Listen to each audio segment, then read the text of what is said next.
23-year-old Anthony Marcus Ramirez was being sought by police for a felony warrant and was also wanted for a carjacking and robbery, all of that according to officials. When two officers located Ramirez in his stolen car in East Bakersfield, an officer-involved shooting happened. Both Ramirez and the passenger struck by gunfire. 23 ABC's Byron Wang speaking with their attorneys at a press conference outside the federal courthouse downtown now with more on what their suit alleges. Byron?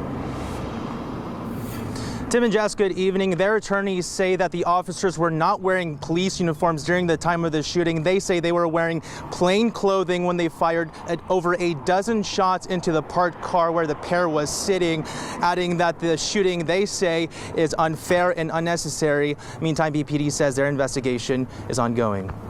They shot 15 bullets at an unarmed man, striking not only Anthony, but also Marina. There was no gun found in the car.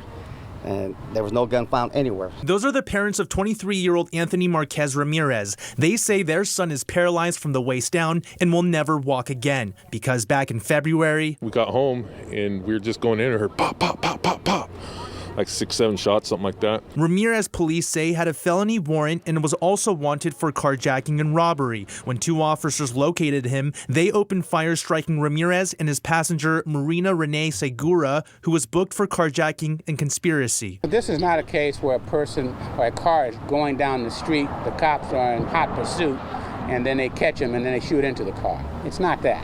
These are people getting into the car in the process of trying to drive.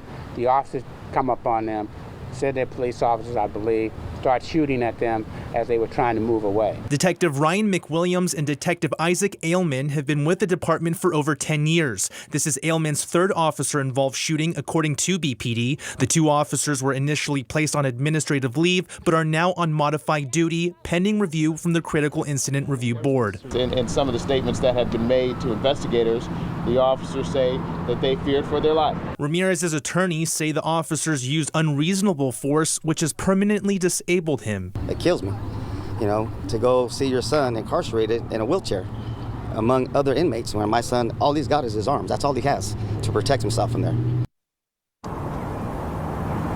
Ramirez's bond is set at $425,000 and his first preliminary hearing is on October 15th. For now, live outside of the Bakersfield Federal Courthouse, Byron Wang, 23 ABC, connecting you.